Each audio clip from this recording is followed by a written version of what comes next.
اصلا معنویت اونجوری که شما فکر میکنی کردن تو ذهن شما، ثواب، گناه، اعمال، این کارو بکن اون کارو بکن، نه آقا. معنویت یعنی اینکه شما اصلا به این سوال برسی من اینجا چه غلطی میکنم، من اینجا چی کار میکنم. قدم اول معنویت اینه.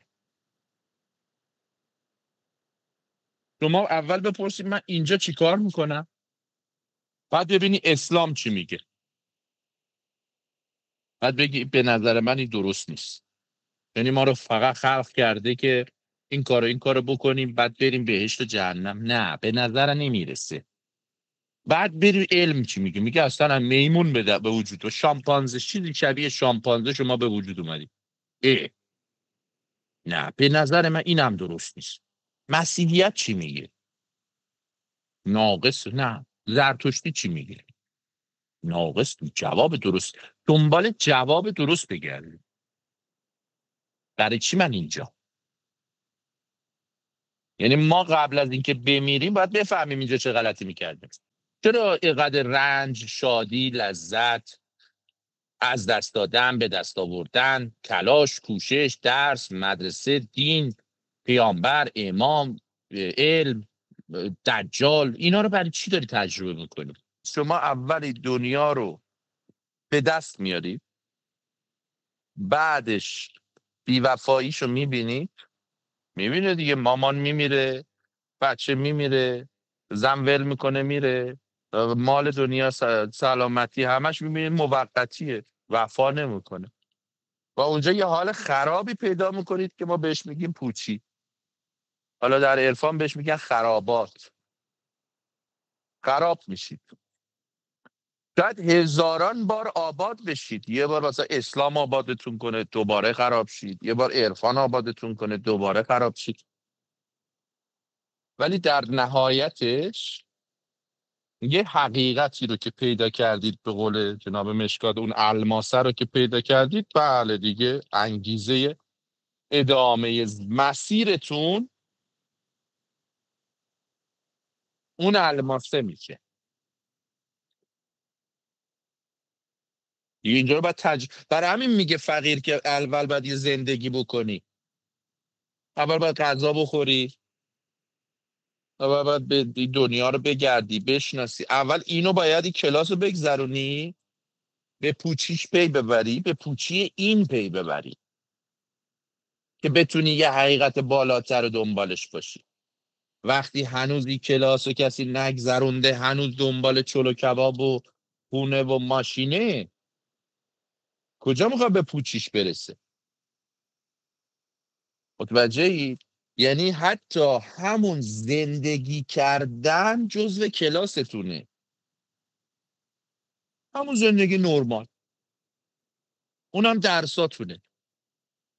حالا یکی میتونه خیلی سریع در عرض 1 سال 2 سال اون کلاس رو بگذرونه، یکی 60 سال طول میکشه، 70 سال طول میکشه، در کهنسالی میرسه، فرق نمیکنه. یه کسی همون 16 17 سالگی عاشق میشه یه درسایی میگیره، یکی 60 سالگی یه درسایی میگیره. به هر حال یه چیزی باید شما رو چنان شیفته کنه، شیفته، که اول از خودتون دست بردارید. معنویت این شکلی آغاز میشه. یعنی یه نفری، یه انسانی، یه ماشینی، یه خونه‌ای، یه آرزویی، یه چیزی شما رو چنان شیفته بکنه، به اصطلاح عشق زمینی. استاد ما میگیم جذبه. آره جذبه. شما بیاید اول از خودتون دست بکشید به خاطر اون، بعد که به خاطر اون این کار کردید به پوچی اونم برسید. یعنی اون بهانه‌ای بشه، چون نمیتونستن شما رو جور دیگه نمیتونستن از خود شیفتگی خارج کنن.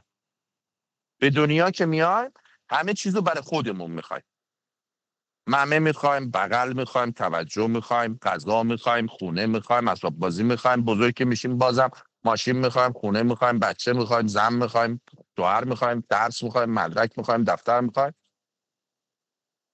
یه چیزی الان باید در مسیر شما قرار بگیره، مثل همسر، مثل استاد، مثل یه خواسته ای، مثل بچه، به هر حال یه چیزی که شما بیای همه چیز خودتو به پای اون بریزی،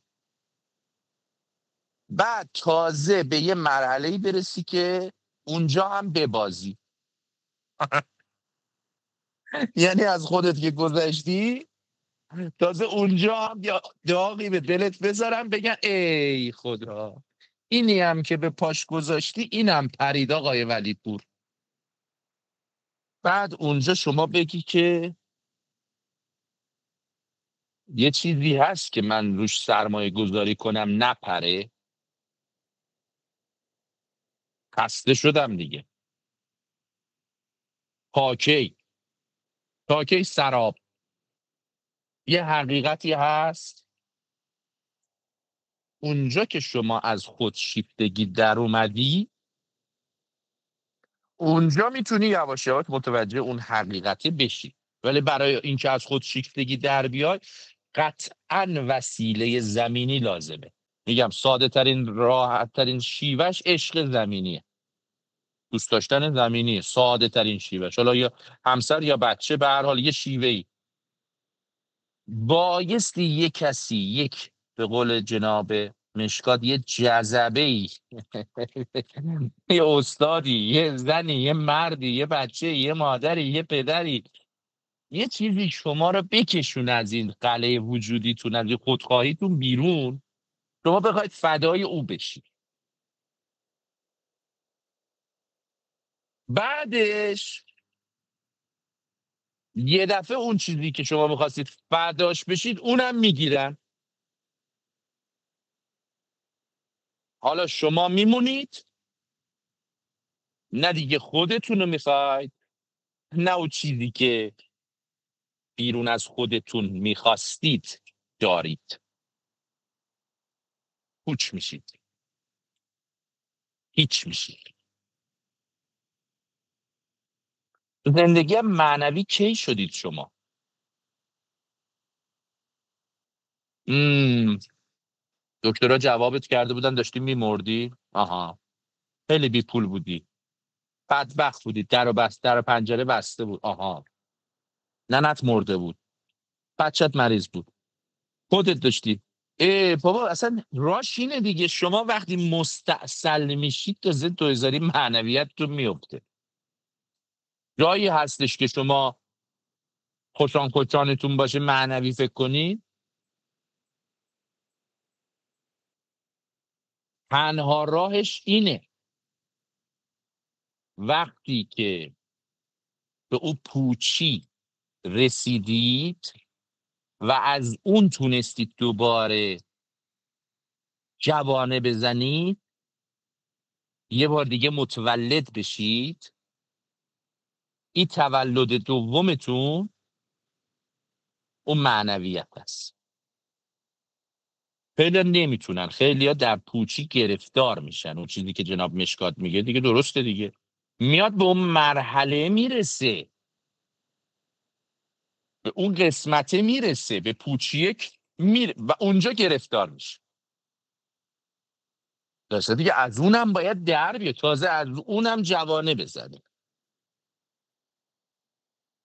از اونم بایستی شما جوانه بزنی و بیای بالاتر. بعد هی مرحله این شکلیه، دوباره یه چیز دیگر رو پیدا میکنی، میری دنبال اون، اونم پوچ میشه. اه. دوباره باید ادامه بدی، دوباره یه چیز دیگه نشونت میدم، میری اونم پوچ میشه. پوچ به شکل‌های مختلف ها. فرض میکن سید محمدی دورکی رو جلوتون میذارن، تا 2000تون میفته نیست. بعد ولی پور میاد، یه ذره ولی پور رو دنبال میکنیم، بعد ای بابا اینم چیزی بارش نیست، ای مشکات اومد، بذار بریم دنبال مشکات، مشکات هم نیست، دوباره میری یکی دیگه.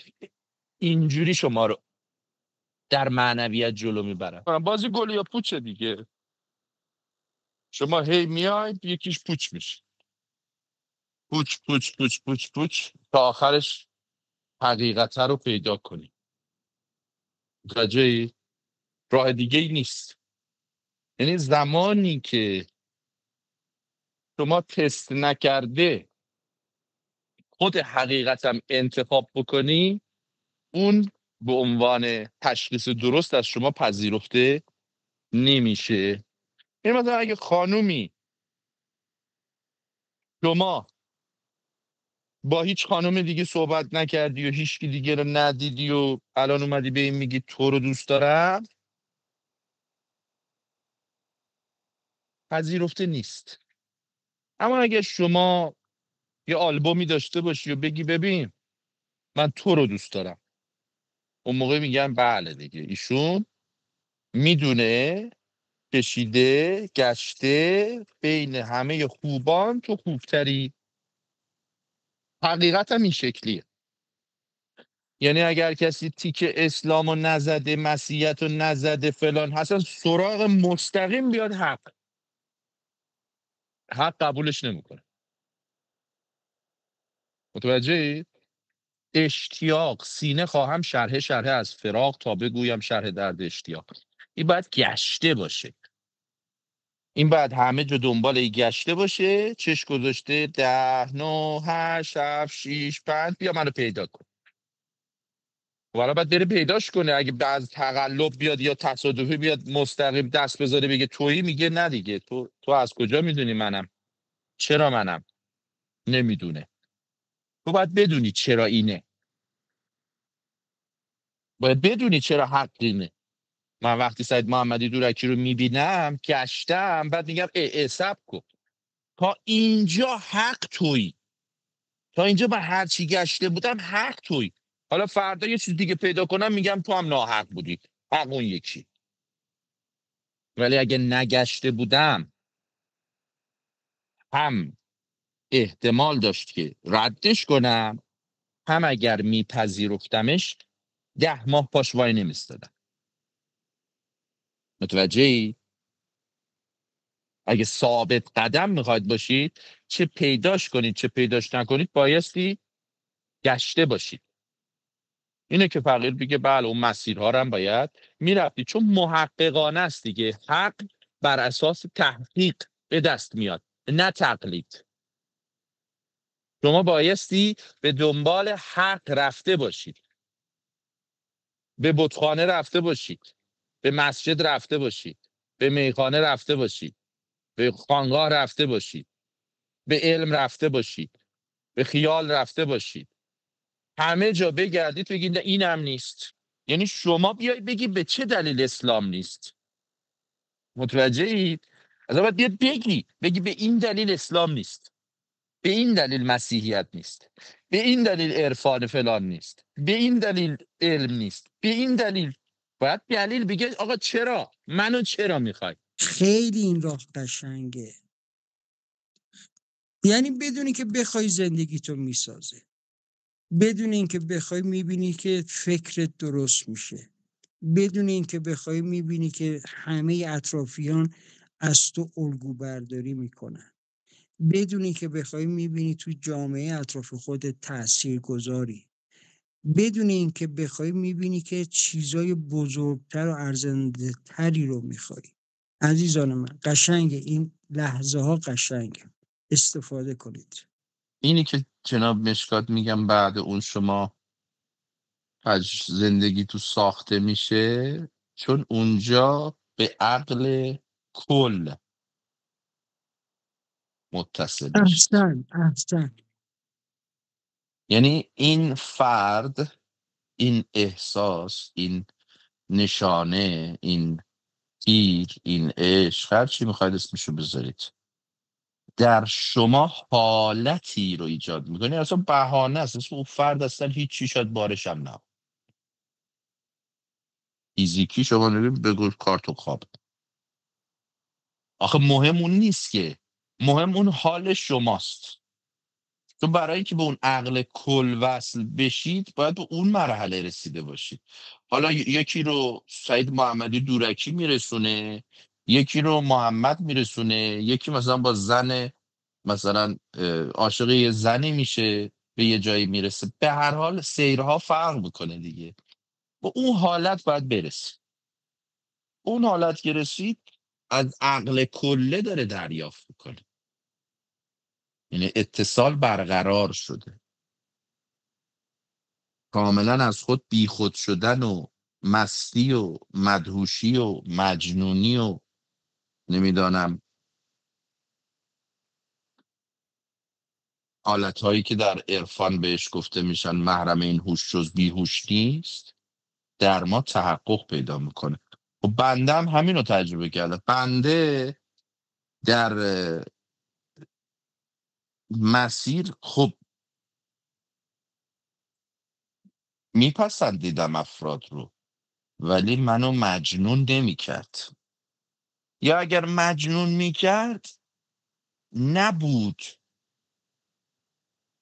یکی به یه خاطره ای مجنون میشه، یه استادی داشته الان دیگه نداره، به اون فکر میکنه میگه باید الان باشه، باید شما شاگردیشو بکنی، باید به پای او معشوقه بیفتی، بایستی با خاطره نمیشه، با محمدی که ندیدی نمیشه، با علی که ندیدی نمیشه، با مسیحی که ندیدی نمیشه، باید الان پیداش کنی.